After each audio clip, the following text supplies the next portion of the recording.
We got 4 stories we're going to be talking about today on Game Drama. The first being Battlefield 4 becoming illegal in China, snipers being confirmed for Titanfall, NASA using the Kinect and Oculus Rift to control a robotic arm, and of course a hacker group known as DERP taking down multiple online gaming servers. Not surprisingly, China has actually deemed Battlefield 4 to be illegal and must be deleted from all consoles and PCs as soon as possible. They are known for being very stringent on all media, internet sources, any information that may, be sensitive to their cultural image or how they see themselves and how they're portrayed to the rest of the world. What I find amusing about this whole thing is that typically, the rest of the world looks at China as this giant propaganda monster, someone who's censoring their people and controlling the information flow to do damage control, almost like brainwashing. Meanwhile, every single country that all you and I are actually in right now, if you believe that you're not being fed propaganda from your government, you are sadly mistaken, naive, or whatever, blinded from truth, because the information we see on national television stations, whether if you're in the United States of Fox, CNN, BBC in the UK, CBC in Canada, you are being fed propaganda from your government. You're being fed information that is in alignment with their views and their values as the government sees fit, and they become your values and your views. Right or wrong, China's looking at this as, a major AAA title that's going to sell millions of copies around the world that potentially can portray China in a bad light. Whether it's truth or not, I don't know, but it can have quite an effect on the minds of the youth.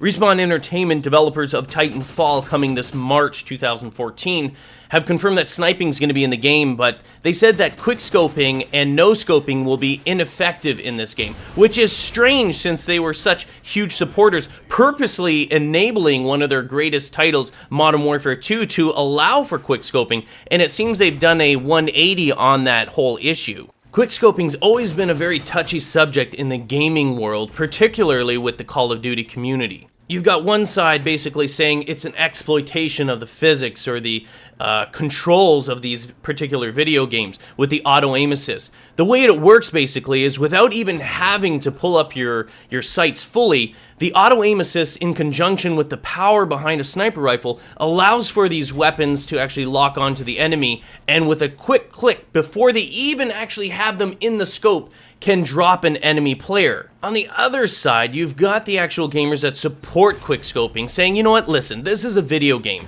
It's meant to be fun. Whether or not, it's a legitimate skill, we're not talking about, something that's supposed to be super ultra realistic. Yes, it's a shooter game. Yes, it's a modern shooter and everything like that, but it's not meant to be real life. It's a video game. It's meant to be fun. That's why there's perks on there. That's why there's crazy attachments and a wide variety of weapons. It's just meant to be fun. You're not going to run around with an RPG missile either, shooting at people, but people do. It's just a part of the game. For me, I'm very impartial on this. I used to hate quickscopers, and yes, hate is a strong word, but I used to hate them because they were so incredibly good at dropping me. But then in the end, I realized, you know what? Even if I'm in a group full of quickscopers, I'm usually at the top of the scoreboard by the end of the game. So really, what do I have to worry about? I gotta say, I think it's pretty cool when gaming technology, whether it's in software or hardware, is actually being used by the real scientific community. In NASA's Jet Propulsion Laboratory, they've been combining the position tracking of the Kinect and the rotational tracking of the Oculus to basically enable their operators to have a first-person view of this robotic arm.